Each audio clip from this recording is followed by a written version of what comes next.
He's not wrong, he's not right. He's just trying to find his way. He's a winner, he's a sinner. He knows how this game is played. He's a monster, he's a saint. He'll kill for love, don't force his hand. He's been lost, he's been found. What's the measure of man? Hey everybody, Jayme Minor here. Welcome to the Phoenix Rising podcast. This is our third episode, and I'm super excited today. We have a very special guest, Tyler Chisholm. How you doing, Jayme? Good to be here, man. Oh man, I'm really excited to have you on the show. I was just stoked to get you here and to get your feedback on the music and have my audience learn a lot about you and your amazing successes. Oh, thanks, man. I was really honored when you reached out, and not always where I find myself, but honored to be in this chair, and this is going to be a lot of fun, man. Absolutely. So I'm going to tell a little bit about you to the audience here, and I've got my notes because this man does a lot. So Tyler grew up in Quebec, and at 11 years old, he won his first public speaking competition. I did. I read that, and I was like, okay, like that's so cool because I love to speak. Award at 11. And then to top that off, he got his pilot license at 16 years old. I didn't even know you could do that. Took that career, and it eventually led him towards Calgary, where he switched gears and you developed your own online health and fitness software. I did. Back in the day before we could just download it for free. Yep. Very, very cool. You then followed your passion. And this is what I really like. This man just goes where his passion is, and his new love was marketing. And he co-founded Clear Motive Marketing. You're the CEO for that, which focuses on better connecting clients to their customers. And I really like the start of that. We've got bing, bang, bang, boom. And passion is the big word that I'm seeing here as you follow what you love. And I love that. Okay. He's also a host and creator of two podcasts. They Just Get It, Collisions YYC, which are geared towards creating a better future for Calgary. So again, thank you for being on my show, considering you really know how this is done. You've contributed to multiple events in Calgary as a moderator and a speaker, master of ceremonies. That's where I met you at the Mental Health Summit. You're also really big on helping the less fortunate, establish the Red Express project that puts Christmas toys in the hands of kids in need. So we got a lot of amazing things here. I'm not done. Few awards that this man has got. Traditional Marketing Channels Award finalist, top 40 under 40 for Avenue Magazine. Profit Magazine recognized your company Clear Motive as one of its Hot 50, which ranks 500 of Canada's fastest growing companies by 5-year growth, shortly followed by Alberta Ventures Fast Growth 50. So lots of awards, lots of awesome things. And when I first met Tyler, I didn't actually meet him. I don't think we actually shook hands and said hi. I just saw him speak, and I was like, man, this guy has the room instantly by the first word. And that's something special. Finally, when you are endlessly curious, you never run out of rabbit holes. That is such a cool quote, man. Thanks, man. I Thanks. love it. That was a very overwhelming bio to have read to you, but thanks, man. I'm honored to be here, and thanks for setting me up for success on the show. I'm looking forward to it. 100%. So is there anything you want to elaborate on about what I talked about? You know, bring the viewers into like, who are you? What do you do? And, you know, what are you all about? What I want to say in support of that, like, thank you. That was awesome. That was a bit like, I'm blushing a little bit on the inside. But I've always been surrounded by amazing people, from the team I have at Clear Motive to the supporters I have, to even the podcast. I told a buddy I wanted to do it. He showed up at my house with sound gear and said, here you go. And by the way, I'll edit it for you. So if I look at I'm just using that as an example. I'm like, oh, well, shit, I have to do it now. Yeah. So many things in my life were been like my first public speaking award. My mom helped me write that and helped me rehearse it in the kitchen. And it was all about how to make maple syrup when I was 11. But my mom was there supporting me through that. And if I look at my whole career from 11 onwards, my parents were a huge supporter of me getting my pilot's license and helped me do that and drove me to flight school. So many people in my life helped me get there. When you read this, it's so easy to go, oh, look at this guy. I just want to really make mention of the fact that it's because I've had an incredible network, and that continues to be true. I would say more today than ever. That's awesome. Very humble man, and definitely very good at pushing your ego aside and getting help where help is needed. and being okay by getting that help. And that's been a work in progress. And I would say that is part of the secret. That's the superpower. Once you realize and go, oh, hey, things go better when I get out of my own way and use the ego to motivate, not to sabotage. Yes. And I love that. That's a big one, especially with the song we're gonna be talking about today. And I love all that. The ego pushing aside, it was huge for me with my sobriety. So until, like my biggest one was, I don't need help to quit drinking. And once I really realized there is no way I can do this on my own, and then once I achieved it, well, everything else that I'm going after now is the same thing. So for example, on this show, I've got you. You're awesome. You're spectacular. And maybe the old Jayme might be like, oh, this guy's just way better than me in too many ways. I don't want him on my show. Right? That ego. But now it's the I get opposite. it, man. I hear you. I've had that similar voice over the years. Yeah. Absolutely. And life is so much easier when that voice starts getting toned down a couple octaves. Yeah. It's kind of like a constant thing of recognizing it, realizing it's there, and taming it and moving away from it. Sometimes it gets the best of you, and that's okay. But as long as we keep it grounded and balanced, I think things will be all right. I really like that, because a lot of people, get rid of ego or no. It's about having a relationship with it, but having a healthy relationship. It's not this good, bad, or no, or the egos. Ego can drive you a lot. I knew really young in my career, I was doing some personal training, and I had a very successful client. He was a client who was a mega successful millionaire. And I said to him once, 'cause I was reading a lot of Buddhism at the time, I was like, oh, ego's bad. He goes, whoa, wait a second. He goes, ego got me where I am, but it also got me into a lot of trouble. If you can manage the trouble part and keep the motivation part, that's a healthy relationship with ego. And it stuck with me for like 20 years. And even as hearing you talk today, it's easy to point at it and say it's the problem. No, it can be your biggest advocate, or it can be your adversary, but it's all wrapped up sometimes in the same day. Oh yeah, 100%. And I've had lots of those experiences, a lot before the sobriety, and then tons after. And it is that delicate balance, understanding, working with it, because we want to stay confident, we want to recognize our value and be pumped up and engaged, right? We can't walk up to giving a big speech at a big venue and be like, oh, right? No, that doesn't engage the audience in my experience. No, not at all. We want to get out there. We want to let them know who we are. So we're going to talk about a song that I wrote. Amazing. And I didn't write the whole song. I will acknowledge my beautiful writer, Jesse. And we came up with this concept of what is the measure of a man. And it started with, we were listening to a lot of songs about women where they were like, hey, women are powerful, women are strong, we got to respect their feelings and all these things. And we're like, hey, that's beautiful. We love that. But we're not women.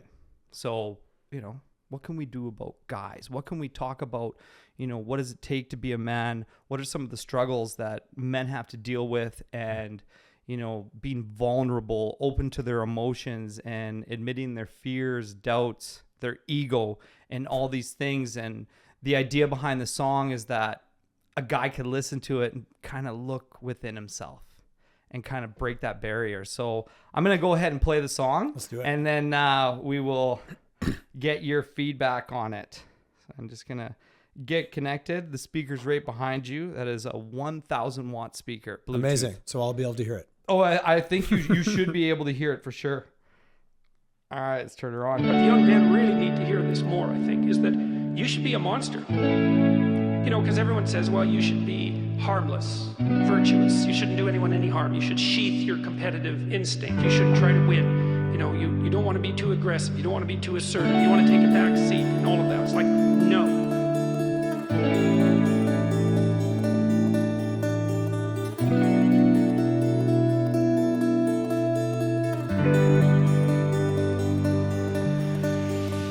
It's far too easy to go get mad. It's not that easy for me to cry. It's easier for me to show you than have to tell you why. Words escape me every single time. I know it's wrong, hope you read my mind. Said I love you, I was leaving. Should've told you every single time. It might look easy, it's not that easy. It might look hard, but it's just a part. There's nothing hard about a broken heart. I'm a product of all my scars. I'll hold you down till I break apart. I'll go to war if they come for us. I'll go to war like I'm from Mars, 'cause I'm a man, I'll play my part. He's not wrong, he's not right. He's just trying to find his way. He's a winner, he's a sinner.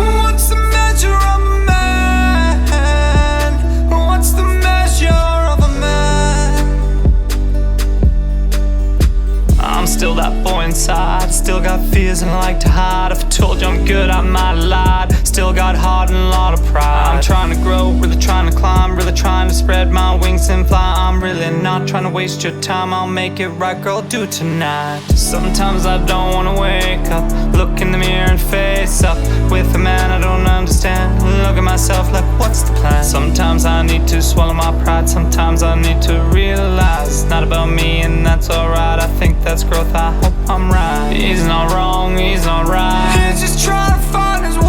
He's a winner, he's a sinner. He knows how this game is played. He's a monster, he's a He'll saint. kill for love, don't force his hand. He's been lost, he's been found. What's the measure of man? What's the measure of man? What's the measure of a man? What's the measure of a man? Okay. This is great, man. There it is. So, how does that song speak to you? On so many levels. Why Jordan Peterson at the beginning, though? I'm curious. Good. I think did the first time you shared it with me, did it have that in or did Yeah. you added it? Okay, I don't No. remember that for some reason. I Yeah. don't know if I jumped into it or was distracted. I just caught that there. So curious, why throw some Jordan Peterson? Very polarizing character for all the good and bad reasons. Exactly. Why throw that at the beginning? We like the quote. Yep. He has to be a monster. You know, he has to be this, he has to be that. Has to be. We liked his voice, and we like that someone's going to recognize Jordan Peterson. Totally. And we thought it was like an interesting, almost controversial way to start the song, and you know, just to bring things in a little bit differently. I loved it. I listen to a lot of electronic music, and a lot of DJs will use different samples, and whether it's Obama or whether it's somebody, one with, I even forget the actor, but I love it just in traditional music. And that's not the right term to use, but you don't hear a lot of that on the radio. Yeah, But you for know, sure. when you get into the electronic DJ where they get really creative and have fun with it, they'll do that a lot. And man, it can pull you right into the beginning. I really like that. Nice touch. Thank you. I think the song is interesting on a lot of levels from my own journey. And let's really be transparent here about this. There's that part of me that's like, just get over it. You're fine. Like, buck up. Because that's where I grew up. I grew up in that space. Okay. I grew up rural. I grew up on a farm in southern Quebec. I grew up in a very privileged environment. And what I say about that, I choose that word very deliberately.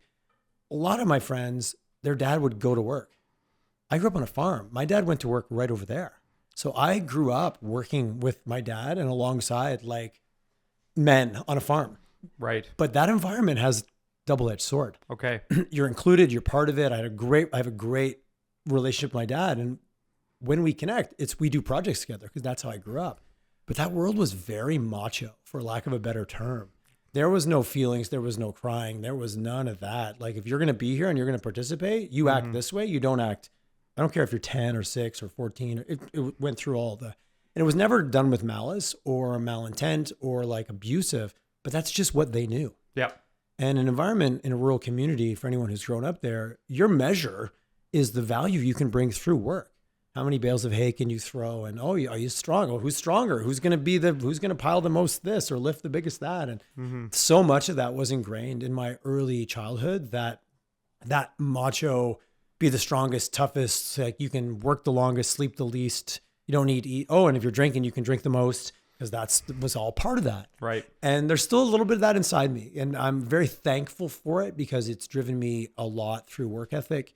It's given me a sense of like, I can do this because you learn to accomplish because you kind of have to, right? Right. Or else you don't get to participate. You don't get to hang out with this group of individuals, which were all men at the time. I also grew up in a rural community for anyone who's grown up there. The female characters in those communities are equally as powerful.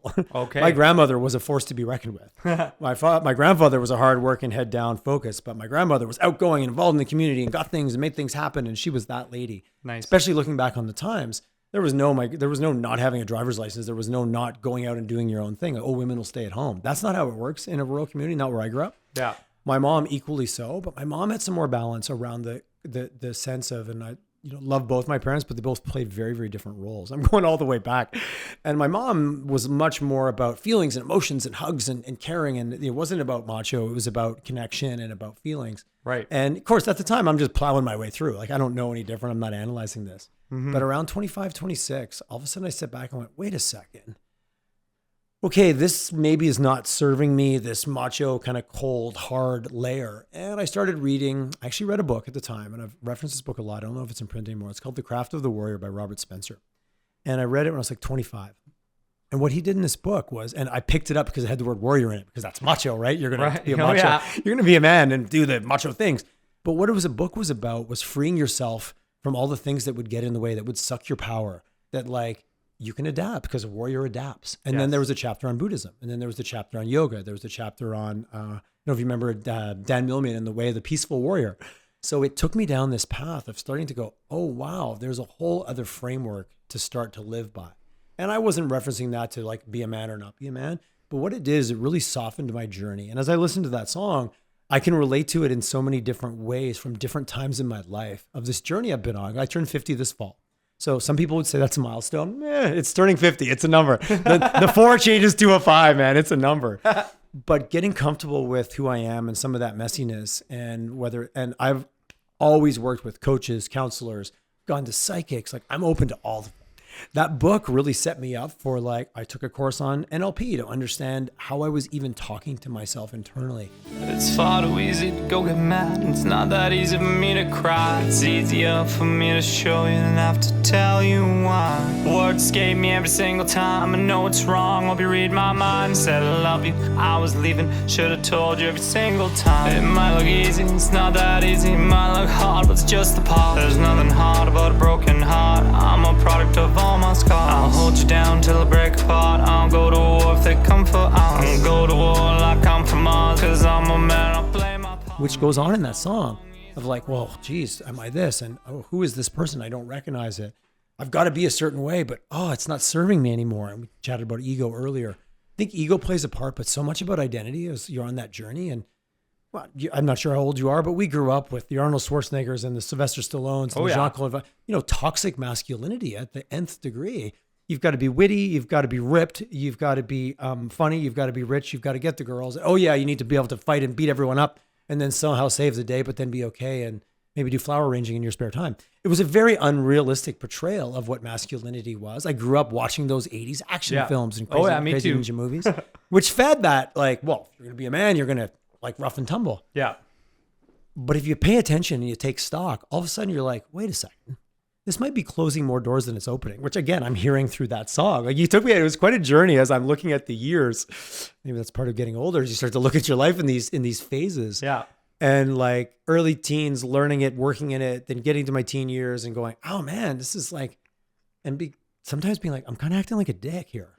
Like what's going on? Like this isn't working for me. And okay, that's great. First step is of recognizing it. Second step, you don't know where to go to do the work, and as men, or certainly I should say people in general, in times gone by, going to get help, like you said earlier, that was a huge sign of weakness, no matter what your gender was, especially for like stoic men. Like let's do it because that's what it is. You know what I mean? Like, and I very quickly was like, no, and I moved to Calgary. So I left Montreal where I had a huge kind of support network. But when you're inside a group of individuals, there's a real tendency for them and you to kind of stay where they all think you should be. Mm-hmm. And it's not intentional. No one goes, oh, I only know you this way. Yeah. But it's like when you run into old friends from 20 years ago and then 20 minutes later, you're acting like you did 20 years ago. And all of a sudden you're like, what is going on? This isn't me anymore. Like I'm not doing, this is weird. But you slip into it.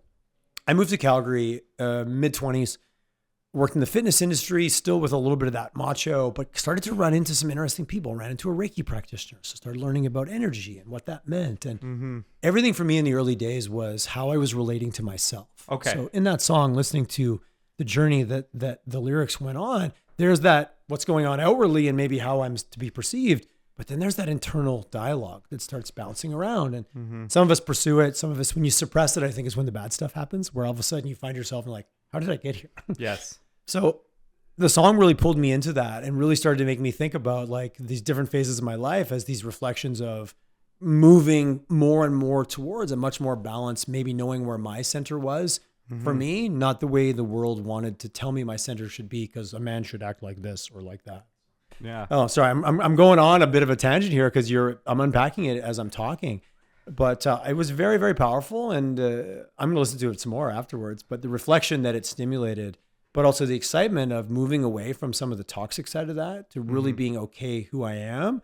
And then maybe now the bigger conversation that you and I can get into is, where's our world? Like, what is being a man, and what are some of the portrayals that are out there, which it's hard to not look at that as a kind of a reflection.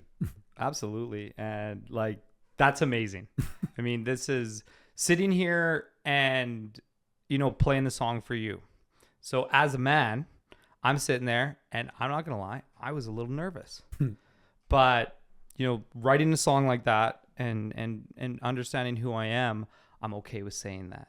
You know, I care about what you think. I'm excited about what you're going to say. And rather than hold that down, I will say, yeah, I was a little shaky, but that's okay. And that's fine. And especially with your response, I was even more comfortable saying it to you. Right. And I love that. Yeah, I love the measure of a man was stacking hay. It was, you know? Out of time it was, man. And you know, there is that whole big thing of, you know, the baby boomers, or, you know, that the 60s, 70s, 80s, and how people were brought up, and how we can help younger men, you know, find themselves earlier and give them the proper space to be okay with their feelings and sharing them and understanding their safe spaces for this. You know, I played this song for my dad, and he's 75. Grew up in Regina and a bunch of small towns around there. Yeah. And manly man, like all the sports, everything.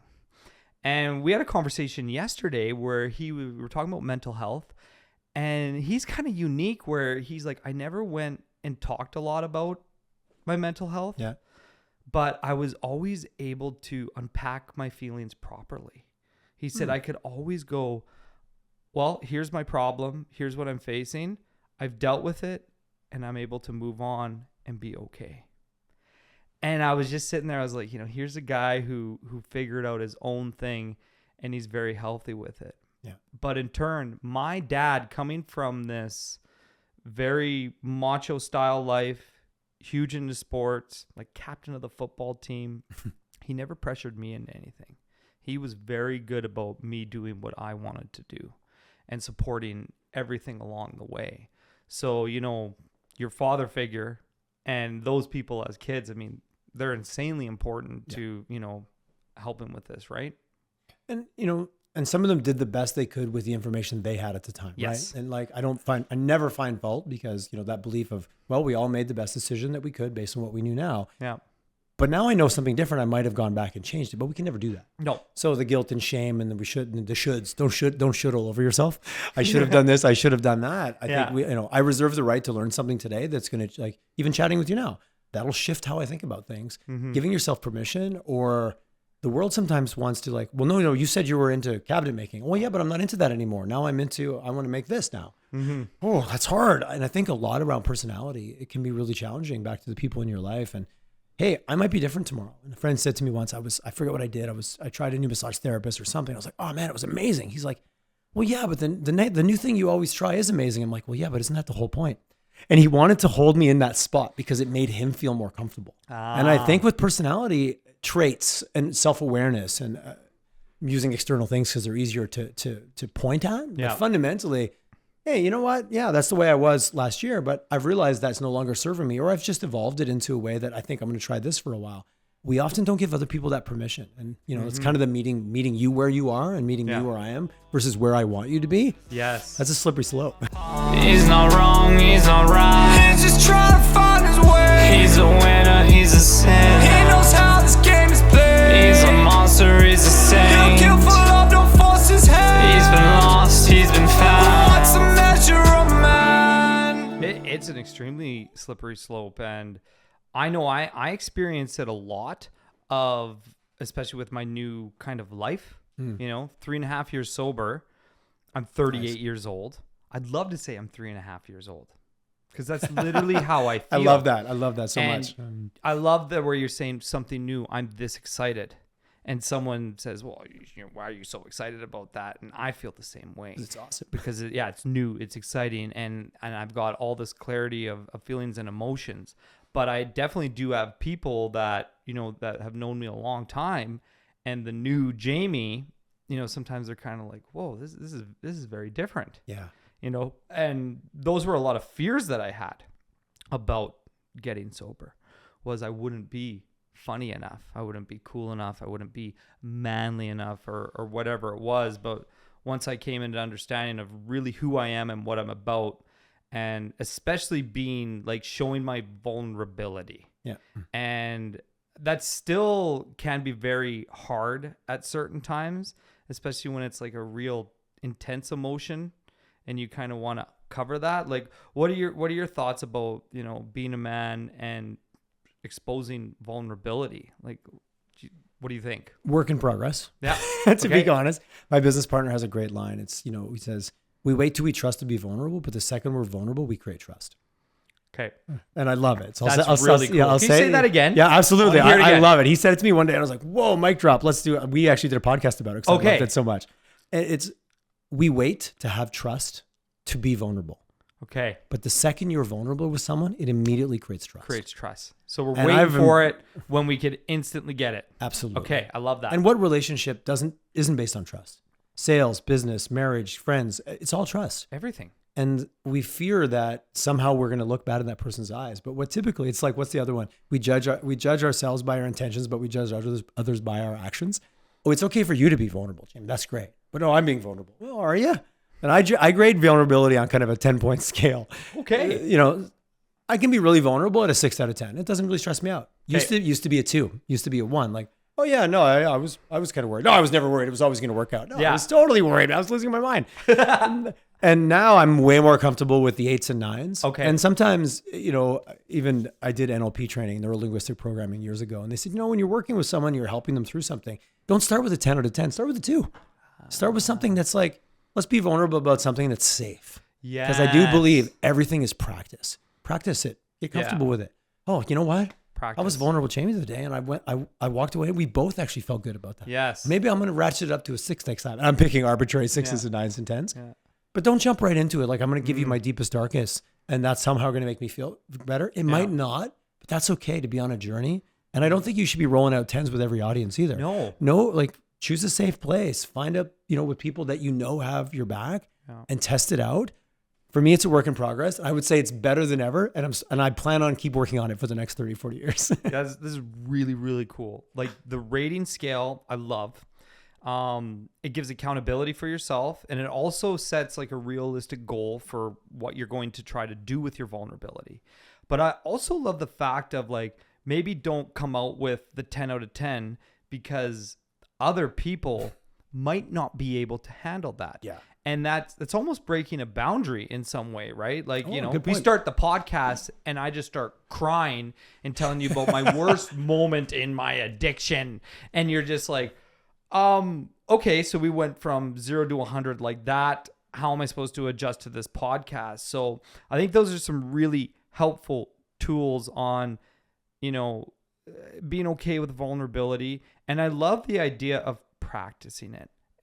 I really like that, because when we're working with our mental health, our feelings and our emotions, a lot of people find it's all or nothing. Either I'm going to do it or I don't, instead of being like, hey, this is like going to the gym. I'm not going to crush. Don't throw three plates on the bar. Yeah. Right? Okay. You went 4. I went 3. Okay. Well, 4 plates on day 1. Yeah. It's a bad strategy. Right. And then you never want to work out again. Where it's that small little practices. And I know me personally, I had lots of practice in rehab. And not a safe space. Exactly. And not everybody gets that. Yep. So, finding something in the real world to practice this vulnerability and opening up emotions is a little bit tougher than if we have a safe location and space that's monitored and guided. So, I'm not going to definitely recommend everybody, hey, go to rehab. But you can take some lessons out of that. I know individuals that have went, and family members have gone and gotten as more out of it than they ever thought because of the environment, because they were there in support. Something I do on the podcast, I joke about, I say to people, listen, this is not live right away. You can say whatever you want, but if you get a vulnerability hangover, and I heard this term years ago and it stuck with me. If you wake up next morning, you go, oh wow, I don't think I want to share that with the world. You call me and I'll edit it out. Yeah. Otherwise, because I want them to feel safe. Yes. So sometimes the best way to practice vulnerability is allow someone else to be vulnerable to you first. Yes. And I love, everyone laughs at the vulnerability hangover because we've all so cool. had a little bit of an overshare and we're like, shit, Oh, I feel awkward now. I feel, man, I don't know if I want to call Jayme tomorrow because I feel weird because I got, maybe I had too many glasses of wine. We all know sometimes that goes with that and things get loose. And then you're like, oh no. And then you almost punish that other person by not calling them up. Yes. Because you felt uncomfortable or you felt vulnerable with yourself. And maybe they didn't even notice it wasn't a big deal to them. Yeah. I love when I'm, I do it in the podcast environment where it's all about the guest. I'm the host. I want them to share and I want them to feel comfortable. Yeah. But if they ever overstep, I still want them to feel okay to let me know and I'll edit it out. And that's a very formal way. Yeah. But I can edit it out of like, hey, we had that night, things got a little carried away. Don't worry. We're all good. We're 100%. I edited that out. Yeah. I find it as a really cool tool because that allows people to be a lot more comfortable in front of a microphone, which is maybe just an exaggerated version of being comfortable. Yeah, no, that's really cool. And like, it's respecting their space, understand what they're doing. Like the cameras are here, but once you get talking, you forget they're here. 100%. That's what's so cool about a podcast. Like when I shoot a music video or I've shot a couple short films lately too, I've gotten lost in some of those characters and stuff, but this is very different. It's just this conversation that you're having and you're feeling it. And then the first time I had to watch the podcast, I watched 5 minutes and then I stopped. I know. I gotcha. That's how I am. That was the same with my music. Music, I'm way better at. Podcasts, I'm getting used to. Short films that I've done, I've got one done now. I've watched the whole thing. The first time I had to watch it, the unedited version, I was just like, what am I doing? I'm like, I don't know how to act. That's awesome. But the vulnerability hangover, this is fire.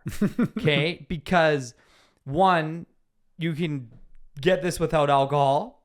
100%. But I like that you did bring up alcohol. Okay? Because, just because I'm sober and I'm spreading the word of how my sobriety has helped me, I respect the fact that people drink and people still will drink. And when you drink and you release all that dopamine, you're at the 10. 100%. You're the crying, opening, sharing everything about you. And then the next day you go, what did I tell them? Right? And then shame sets in. Exactly. Because the symptom of the vulnerability hangover is often guilt and shame. Yeah. And although very prevalent, those are typically very unhealthy states of mind in my experience. Of course. But yet it's part of the human condition. Yeah. Whatever that means. Yeah. Well, I mean, like if you're out with the guys, manly men. Yeah. And yes, doing manly man things. You get into the vulnerability area and one of the men cries. Yeah. I think our society and what a lot of us have been brought up as and what we've seen, that's a very awkward thing to see or do in front of other people. How do you feel about that, seeing another man cry or you crying yourself in front of people? In the past would have been more of an issue. Okay. Now I've had people cry in the show. We've had really impactful conversations. I've had multiple people cry in the show. Some about having children that had ailments, another buddy who actually became suicidal because of the physical ailment that he had. And these were they were some of my favorite episodes. Yes. Because raw emotion I love because it's real and it's so real. And I think it's a little bit, I'm going to say sad, and that's a judgment, that for men in our society to cry, sometimes they have to get drunk to be vulnerable. Yeah. And it doesn't have to be that way, but for many, that's the only way they can navigate and get there. Doesn't make it right or doesn't make it wrong. It's just too bad that we can't be more free. I'm not much of a crier, to be honest with you. Yeah. I'm still that boy inside, still got fears and I like to hide. If I told you I'm good, I might have lied. Still got heart and a lot of pride. I'm trying to grow, really trying to climb, really trying to spread my wings and fly. I'm really not trying to waste your time. I'll make it right, girl, do it tonight. When I was younger, it would come up and it would be like, I would hate it. Okay. I feel now, because of all the work I've done in the self-work, not that it's done, it's just a journey, it's just what I've done. Yeah. I find emotions will well up, but I can process them differently. Yes. So I don't find they come out that way. Yes. But it's not a judgment. And I want to be really careful. Like, it's okay, but I don't. No. That's not where I'm going at all with that. And, it's funny, although I'll still feel emotion, like very deep emotion. It just doesn't come out that way. Like a TV commercial, I'll be like, oh, that was a good one. So good. That was so emotional. And I love it because it made me feel something. Yes. So I'm trying to embrace, I'm not trying. I find myself embracing the just deep emotion and I love the rawness of that. Like in a podcast, when we get to a point together. And I love what you said about the conversation. I think that's so powerful. We made a kind of a policy at my agency that if 3 people were in the room and you come out with an amazing idea, it's only happened because 3 people were in the room. It's not who said that. Yeah. Oh, that was my idea. No. Totally. I only said that because you said this, and then you set me up and you stimulated my Inspiration. thought. So the power of you can do a lot through meditation and thinking on your own, but I'm a firm believer this road is a lot easier and going to open up a lot faster if you bring other people in to support, like just be there with you in that journey. And when you can create that kind of raw emotion with another human because you were on the journey together, like that's special. Like that should be celebrated. Oh, it's And emotion could be anything, and crying is just one of them. there's so many different emotions. Yeah. And I really like that you love emotion. I think that's cool because I do too. Like I love to feel. So fun. I mean, I was numbed for I so love long. to feel. No, I yeah, love to feel. I'll applaud that. And what's very interesting is I'm the same on the crying. Oh, interesting. So, Interesting. Okay. Like I cried in rehab once. Okay. And it was when I wrote the letter to my mom where I had to write letters to everybody about like, what I did wrong. And I want you to forgive me. I know you don't have to, but I forgive myself. And I remember just writing, "Dear Mom," and it was like, bah! Like 30 seconds, done.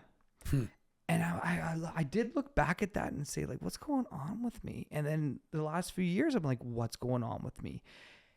And I kind of had a grasp on it, but you literally just kind of popped my brain where I'm like, awesome. I'm good at dealing with my feelings and my emotions. And I have this really cool process in my brain that I take it in and I navigate through it all. I don't just go, oh my God, because I know that's so unhealthy for me. Like I have a big risk.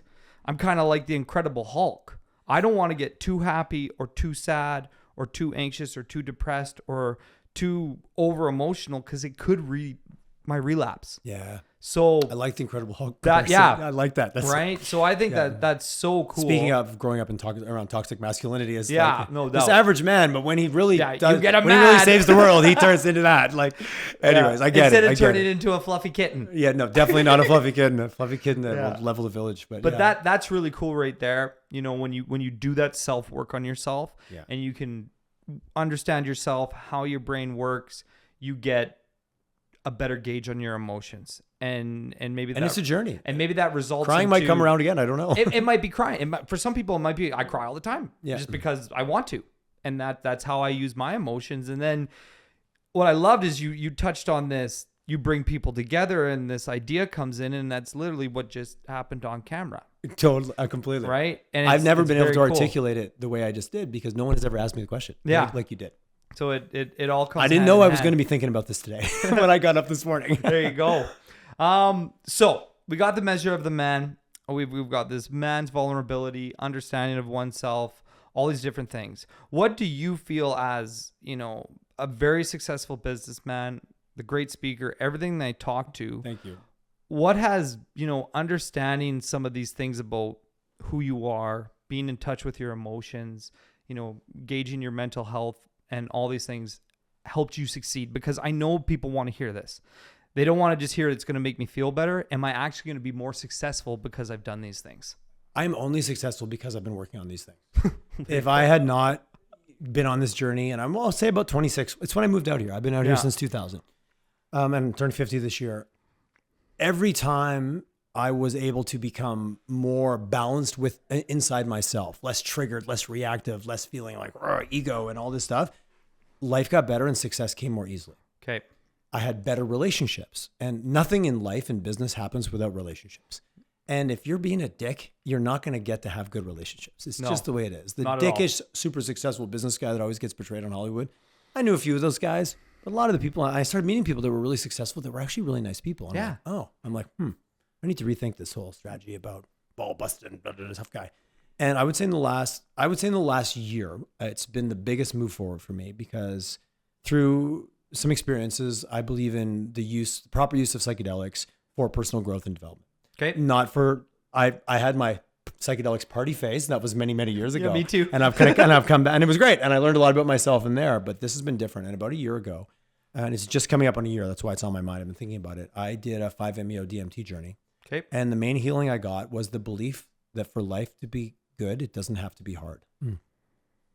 Nice. And it became a reflection in everything, in my relationships. And it's been a year. And I really think the last month has been like, you're getting me at a really interesting period of time. Because all of a sudden I'm like, oh my God, like never been in a better mood, never been happier, never had better friendships. Life and business are doing amazing. And it's never felt easier. It only felt that way because I changed that core belief that I grew up. Like if it's not hard and you can't work, it all comes back to that. And I tie them very much together. Yeah. My version of success was work harder. Yes. And if you're Make not money. if you're not working, you don't have any value. Exactly. And I tie it a lot to that macho stigma of the measure of a man. Yeah. And having that experience and healing that one, it was a deep healing. It was a really challenging experience. And I journaled afterwards. And I realize now that it's been an 11-month journey. And if I look back, switching that one, but all my everything has gotten easier. So therefore better. Yeah. Less judging, less negative self-talk. Less, oh, not good enough, big enough, strong enough, fast enough. I need to lift more weights. I need to make more money. I need to have a faster car. I need to be better looking. I need to be taller. I don't know, pick the twos and shoulds. All that went with, there was started to be a little bit of you're good enough.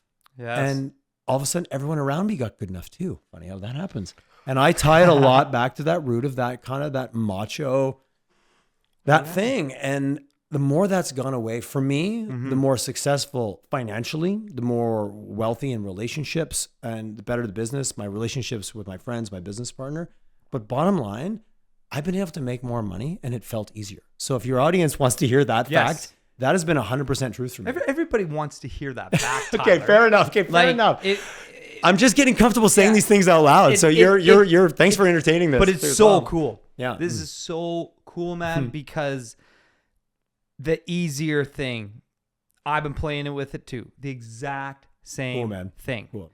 Okay. Cause like my businesses, my music, everything that I'm doing, it took me a while to adapt to this new life of my sales job of being like, I'm done already. Yeah. I closed all those deals already and all the deals went smoothly. Well, I'm not doing enough. Jayme, you used to work 12 hours a day. You used to. And then it was like being okay with that. And my business partner is really good too. He's like, we're not here to make money. We're here to make time. Ugh. And I love, okay, I got to meet your business. I already like him already.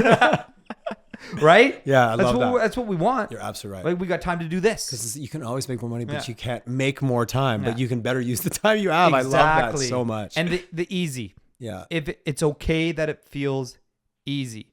And this is for really heavy driven, successful people that statement is so impactful. And I'll give you a great example. I'm learning to sing 2 years in. So you heard that song, right? It's got some auto tune on it. And that was recorded about a year and a half ago. I'm going to re-record it. But a great part is my singing instructor is like, Jayme, and this is now. Yeah. She's saying, why did you think that wasn't good enough? I'm like, well, no, it should have been more. It should have been more. And she's like, is it because it felt easy? I'm like, yeah. She's like, that's good.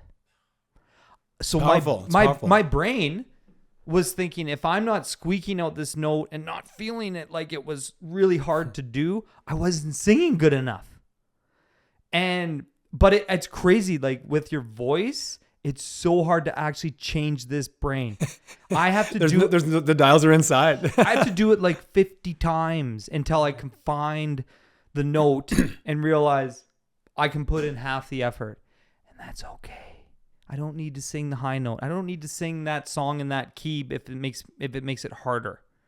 I just need to do the music. And I do think that when it's people can pick up on that. Yeah. Like when you're like, I'm just showing up, I'm just doing it, I'm just present. Yeah. I'm enough. Like that's a powerful statement. Right It there. is. Like, we're taught, we live in a world, and I don't want to be like big overshadow, but not feeling enough makes us buy more stuff, makes us chase more things, makes us do a lot of things. That is the commercial world we live in. And I love the world we live in. I have no complaints. Sure, it can be improved in some areas for some people, for sure, always. But I'm not going to sit here and be negative. Someone was complaining to me the other day about their life, and I said, just so you know, you are complaining from the context of like, this person was in the top 1% revenue. They make money. Yeah. And I was like, you can keep complaining to me as long as you'll admit, oh no, I don't do that well. I'm like, let's get the computer. Let's do the math. I know how much you make. And I said, as long as you know that the contexts of your complaints are inside that you are one of the privileged few. Yeah. And they're like, okay. I said, but I'm still mad. I said, that's okay.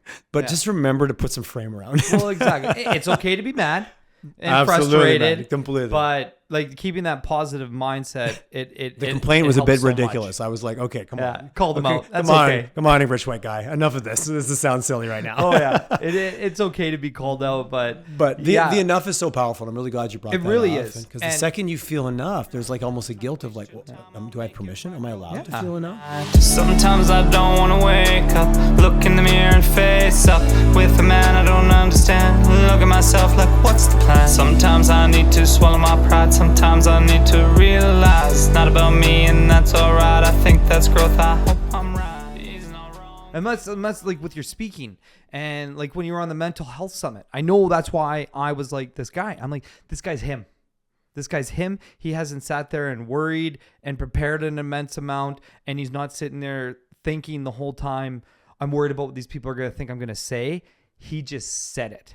Thanks, and man. Thank you. I can read that difference very, very well because I've done both.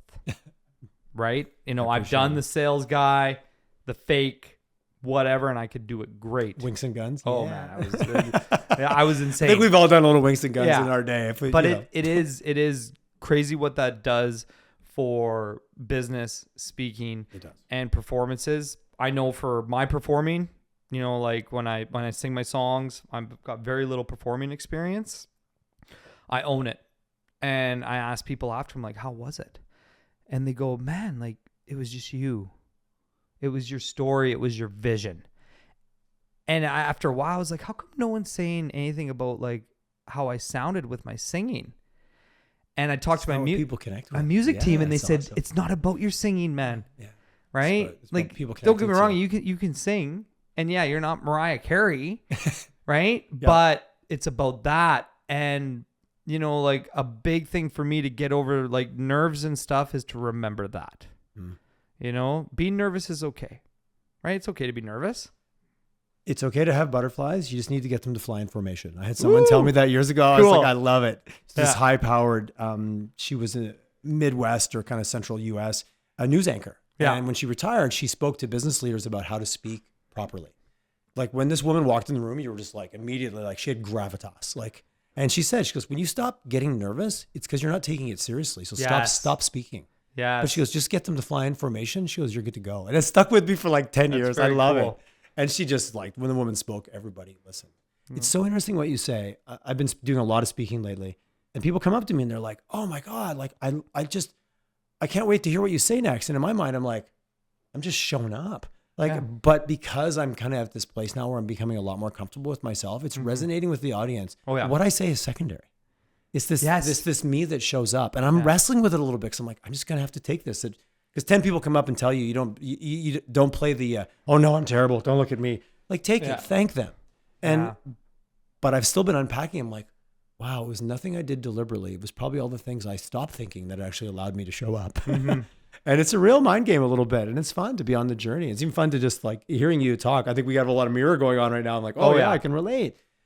And it leads to this amazing, like what you said, when you're truly living in your genius or your core competency, you kind of take it for granted, but other people are like, oh, how did you do that thing? I'm like, I don't know. I just showed up and was me. Yeah. That's part of like, not to be downplayed, I guess. Just Yeah. being yourself. And it's a fun feeling. It's fun when It's- you're on it's that great, train of actually. me. Yeah. And you're just love it. riding it. Yeah, and man. you're like choo choo. It's good to go because as soon as you get stalled in that, and all of a sudden you're looking at yourself and you're worrying about things, it's read and it's felt. But you know, how do you tackle that as the man that you are when you get out of that groove and out of that feeling? What are some tools that you use to get back to where you want to be? That's such a great question. I just did a webinar, not a webinar. It was actually in person. It was in town. It was with a gentleman called Sifu Singh, who is a martial arts practitioner out of LA that came to town about a month and a half ago to do a workshop on how to master your center. Ooh. And it was fabulous session. And I've done lots of different martial arts off and on over the years, but always the fighting version, maybe a little bit the macho version, not a lot of the internal martial arts, the Tai Chi, the Qigong breathing. He talks so much about your physical and also your mental center. And he's like, you know, ultimately at the end of the day, we're all going to get knocked out of our center. But if we know where it is, we can always go back to it. And it was just something, you've heard over the years, but finally it was like, wow, that really resonates. So I do visualization and meditation training every day. Every day. How long? Every day, 10 to 12 minutes. Okay. Yeah, do it in the morning, let the dog out, very much part of my routine. Have an espresso, put a notepad for every little random thought that pumps into my mind about, oh yeah, you forgot to call Jayme 2 weeks ago on Tuesday. Write that down. Put it out of your head and put it on the sheet of paper. And what I've been doing, I call it visualization training. I've done a lot of different meditation over the years, different formulas or different formats, and I kind of get away from it. I pick an activity like I'm speaking. Yeah. And I pick a mantra. I want to be confident, I want to be calm, and I want to be curious, or I want to be charismatic, or I want to be engaging. And I just practice what that feels like for 10 minutes a day leading up to the event. And it's been a game changer for me. Wow. And I've been doing that for only about 3 months now. Nice. And it's really working. I do it every day. Then I go upstairs, I have a quick shower, and then I have a cold plunge. So I'm into cold plunging. Every day you do a cold plunge? I do every day, yeah. I'm about 45 days in right now. Where do you do the cold plunge? I fill my bathtub. Yeah. And I put a piece of pink styrofoam over it every day to keep it cool. And I just top it up with cold water the next day and I jump in. I have this huge bathtub that I never use for anything else. Yeah. It's just except for cold plunge. plunging. Yeah. Okay. And my wife got into it. So the two of us joke, we'd like take turns doing cold plunges every day. Nice. And that has focused me. Like I don't want to be now the guy who Tyler's raving about cold plunges like everybody on the internet. Like, but I resisted it because I hate cold water. And I don't want to do it. it's amazing. Okay. The accomplishment, the centering, the focus. And what I notice now when I fall, I'm scared of heights. It's irrational. I'm sitting on my couch. Someone goes on a spacewalk on TV. Yeah. I immediately go, oof. And I slow down. I start my visualization and I focus. And I'm starting to notice the muscle of when I get knocked off. Even that, and that's a funny one because it's completely made up. Yeah. I am not going to die. I am sitting on my couch at 8:00 at night watching Expanse and there's a spacewalk. And I've noticed myself going, no, you have a formula for this. And it slips into it. Nice. And I've had that always a little bit like informal. The last probably 2 months or so, that's been a lot more formal. And I'm finding it showing up. Like I'm about to go on stage. I just center, I do the experience, get my breathing under control. And I believe that it's going to work out because I've done it before. So I'm trusting in the past experience. Yeah. And again, I'm talking about this as people are like, oh, this has only been a little while. This is 49 years of trying different things. And this just happens to be what's working the best right now. Back to, this is the thing I'm most excited about because it's working for me. Mm. And it's very cool. And one of the things that comes into my mind with this is you are very open-minded. Thanks, man. Right? And was not always the case. Exactly. And that goes back to the song, The Measure of a Man, where things are done this way. You don't even look at that. No, we're not trying that. we're not jumping in a pool of cold water. We're not gonna, go talk to that's not that the way it's person. done, Jayme. Exactly. So like open-mindedness is a huge thing that leads to success as well, because you're willing to almost try anything that's not going to harm you. We got. And I've tried a few of those as well. Well, but I really like that, and I feel that is a big key to your success, and I know it definitely is a big help for me too. When I was in rehab and I was learning about my ego and all these different things, and I remember at one point I was so desperate of how shitty my life had got that I'm like, my mind is open. Whatever you want me to try and do, I will do. And by being that open, I know there were things that I did there that worked because I was there, because I did it. I did some very interesting visualization exercises. And one of them was they blindfolded me in rehab. Okay. And I was downstairs and they took me through like a guided meditation.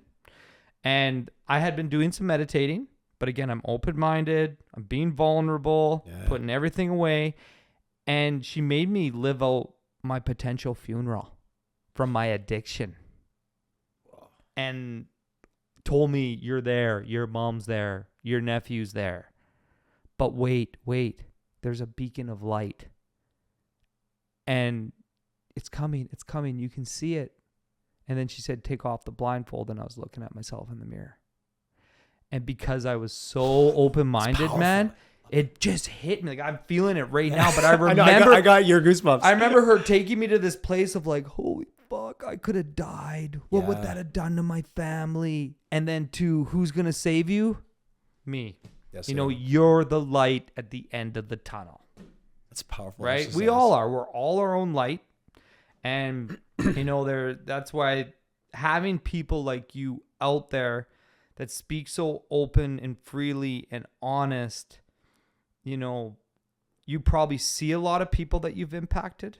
You probably get a lot of messages of the people that you impacted. You might have certain things on your website, your company, or different statistics. Mm-hmm. I bet you're seeing 1%. I bet you there's 99% more that you Dude, haven't seen. That's such a nice thing to say. But how cool does that feel? It's amazing, and it's all like the second I started making everyone else the hero, Yeah, that it all changed. that's it. Make your audience the hero. You're never even that's what gave me permission to do the podcast, because I had imposter syndrome. So who am I to interview like these senior CEOs and business leaders and venture capitalists? I'm like, I don't know enough. I'm not enough. Yes. And my buddy Kevin, I will always give him credit for this. He was one who pushed me to do collisions after I was doing They Just Get It. Yeah. And we stood there and he said to me, we did the long handshake. He's like, dude, we're going to do this podcast together. I was like, dude. And I said to him, I said, who am I to do this? And he's a crazy adventure racer. Like he does like the Moab 240 and runs the spine. And he goes, you think when I stand in line in those races, I don't feel like an imposter? I don't feel like, who the hell am I? I didn't train enough. I didn't do enough. These are professional marathoners. He goes, but I do it anyways. Yeah. And he pushed me to do it, and was the best leadership push I could ever have gotten, because it really changed my life trajectory. But I very quickly realized, oh, this isn't about me. Dumbass. It's dumbass. It's about the guest. And all I have to do is be curious and open-minded. Thank you for saying that. Yeah.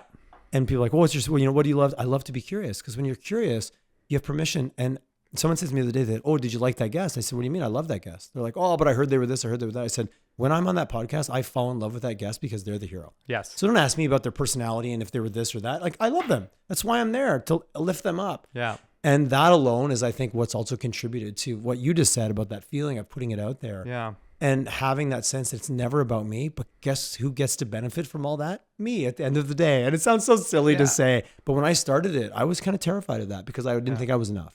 Yeah. And very quickly I realized it didn't matter. And then consequently, I all of a sudden became enough. Really weird. It's a journey, man. It's a journey. And guess how I felt before you were coming today? The exact same way. I love it. Because I did my research this week, and learning everything about you, and I'm like, holy shit. I'm like, what am I gonna say to this guy? Like, you know what? I'm like, but I thought, I'm like, we're just gonna do it. Absolutely. And I'm like, and he wouldn't be coming on this show if he didn't want to. Yeah. And at the end of the day, I think we're just gonna have fun. We'll get some good tips. Dude, I'm having a blast. and everything. But thanks for having the courage. Yeah. And I think courage should be celebrated a little bit. Something I want to circle back on, what your thoughts are. I'm curious. I'm going to turn the tables, and I'm not going to turn into podcast host, but so many, and to touch on the Jordan Peterson line, so much of also being a man is being criticized in a way that I don't quite agree with either. I think that being who you are on your own terms is what it's all about. But that might not be, and I don't want to use the word macho, but it's okay to be strong, and it's okay to be focused, and it's okay to be driven and dedicated. It's okay to work hard and to hustle. But doing it in a way that hurts you and hurts people around you, I think, is where that's got a lot of a bad rap. Yes. And I think men and women are different, and that's okay. Like, well, I think we're all different, actually. I don't even want to put gender into it. Yeah. But these categories of these behaviors are bad, and maybe they've been abused, but I don't think they should be wiped off the map completely. And I think that's part of our world. We love to go extreme. Yes. Oh, this is too far. Let's go all the way back. And I'm never advocating any behavior that impacts another person negatively. But let's be honest, some of these behaviors impact us ourselves negatively as men. But finding that space and finding that confidence and that strength to be a man and what that means to you, as long as it doesn't compromise or put other people in a bad state, I think that's okay too. I want to be careful of this vilification this polarization we have right now. And maybe it needed to happen because it was too far one way. But let's try to find the middle, which our society, I think, is notoriously weak at. Huge. Polarizing. I hate you because you disagree with me. It totally is. And I love that you brought it up. Because now when I'm thinking of the song and the lyrics that we wrote and everything that we did, we went nice and far to the side. Yeah. And I know exactly why we went nice and far to the side, because we're like, we got to hit the point home. Yeah. We got to pull the heartstrings. Okay. Like, music is a business. I need people to listen to this song. You need a reaction. And if I'm too in the middle, but that's also great because we wanted to open up another conversation. Like, I'm not scared to make songs that people are going to question every single lyric and have big conversations about them. And we've got tons more. I've got Nice. Cool, man. Oh, I've got we might be here again. Oh, what you're telling me. Is what we'll you're telling be me. here again. Hopefully for I'll sure. get invited back. Well, I've got one song that's going to tie in kind of men and women together. Cool. It's a lot about misogyny in the culture. And that's a big topic. Huge, itself. right? Yeah. And when I first came up with the song idea, my team's like, this is going to be hard. And then my dad was like, you sure you want to go out on that? And I was like, yep. And you know, my verse is saying, hey, like, you know, we have people out there that we're saying are heroes, and really underneath the scenes they're villains. And then the chorus comes in and it's a woman and she's singing and she's saying, I'm allowed to wear that dress, I'm allowed to flirt and laugh, you know, I'm allowed to do these things, but if I say no, that's my choice. Yeah. And why I came up with the dress was I started watching these like kind of documentaries and different things about women who were in court against men that sexually abused them. Yeah. And the lawyer went to the woman and said, why were you dressed like that? And I was like, whoa. So I feel so offside. You know, so got that first verse, she's coming in at the chorus, you know, which is beautiful. And then the second verse, I was like, you know what? I'm going for it. I'm like, my verse is going to be about how, you know, I haven't treated women perfectly, you know, and you know, is so powerful. Be the change you want to see in the world. And, heal yourself first. Like all the things, man. It's all crazy. The things. Yeah. I've shared the song to like 4 people and the conversations over it are insane. And you know, one thing that's tough when you're a musician and you write songs is to get the feedback and to sit there and just not get worked up. It's a vulnerable spot to be in, man. It's very hard. Yeah. It's hard. Creativity is vulnerability. They exist together. Exactly. And I'm pretty good with most people. I've realized really close friends and family, very hard for me to hear. Because those are 9 out of 10s. Yeah. Those are 9 out of 10s. And when I just finish a song and all I'm looking for is some positive stuff, a little praise and validation. I can't hear the 10 out of 10. I don't really like it. It's too soon. It's not ready. Right. So, but the beauty is knowing yourself even in that journey. And that's okay. Yeah. You know what? I'm comfortable with it now. And my buddy always jokes like trauma plus time equals hilarity. If you wait long enough, everything gets comfortable. His argument is everything gets funny. Yeah. That time you fell down the stairs, can we laugh yet? Is it funny yet? And I think that I love it because it just kind of pulls it apart a little bit. Yes, that was a terrible thing that happened, but sooner or later we're all going to look back and laugh. Hopefully, you know, and I want to say that obviously with a big grain of salt, but trauma shapes who we are, and it shapes all of us. It will take us down very many different paths. Yeah. And I've got another song, and this one's called "Be Kind," and I came up with it by saying everybody has trauma. Every single person, every single animal has some form of trauma. And us as other human beings around other human beings, the best thing we can do to one another is be kind. So we're at the grocery store, someone's behind us in line and they are acting like a total jerk. Okay? Rude to everybody, freaking out, blah, blah, blah, blah, blah. Why don't you go ahead of me?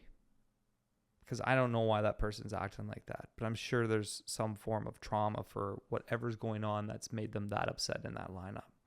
So, you know, I've got, you know, other big ideas with that where it's like, let's create all these little movements and see how the world reacts to them. You know, like I want to make the pop fluffy songs too, the fun ones, the goofy ones. Fair enough, but I love these ones as well. I appreciate it. Do you remember the story? You remind me of a story. I was at Purple Perk on 4th Street, right across the bank, and I was parking behind the bank, RBC. I was waiting for a spot. Somebody pulls out. I pulled in. Apparently, there was a guy waiting for a spot. Waiting for that spot. I didn't realize. Pulls up, goes ballistic at me. I was like, dude, whatever. It wasn't your spot. No big deal. Yeah. I go in Purple Perk. I turn around. He's standing behind me in line. And he is seething. He's pretty mad. Yeah. So I look over at him and I go, hey, man, can I buy you a coffee? Nice. And he was like, no, but thanks. And he just walked out. Oh, wow. He didn't even order. And I never saw him again. But I still remember the moment of that decision. I was like, are we going to get into a fist fight in freaking Purple Perk over a parking spot? Like, this is ridiculous. Yeah. Like, no, thank you.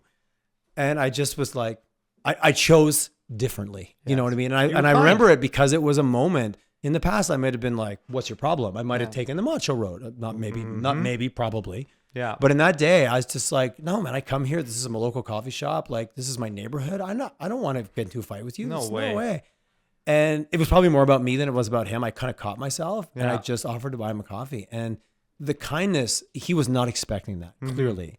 And he ended up just left. I never saw him again. He wasn't out. I was like, is he going to be waiting outside? Like, what's going on here? But I didn't think that because it wasn't, it just caught him so off guard. But I met him where I needed to, not maybe where I could have gone to based on past conditioning. Oh, how for dare sure. you challenge me and all this ridiculous bullshit. Oh, yeah. And that was a lot of years ago. Like today, I would probably make that decision a lot faster and a lot easier. Yeah. But that was a moment where I'm like, wow, I went right instead of left, and that worked out way better. Make a note of that. What a difference it makes. Oh, forever. And Yeah, totally. I mean, and that goes back into everything that we've been talking about: open mind, ego, vulnerability, all these different things as men trying to work on these that will allow you to be kind. And there's nothing wrong with that. And it can make such a difference for everybody out there. And I know for me that when I was really rough, tough, bad, going through everything, and there were particular people in my life that were just kind, you know, there were big stepping stones that helped me get to where I want to be, and it made a really big difference. Kindness. I had a buddy down in the U.S. was an Army Ranger. Yeah. So had seen the shit and been in the shit. And I remember once we were in a group of friends and we're drinking. I think we're down in Miami. I forget the whole story, but something happened. And he turned and he said, "Hey, never mistake kindness for weakness." And when a Green Beret says that to you, you take it very, very, very seriously. Okay.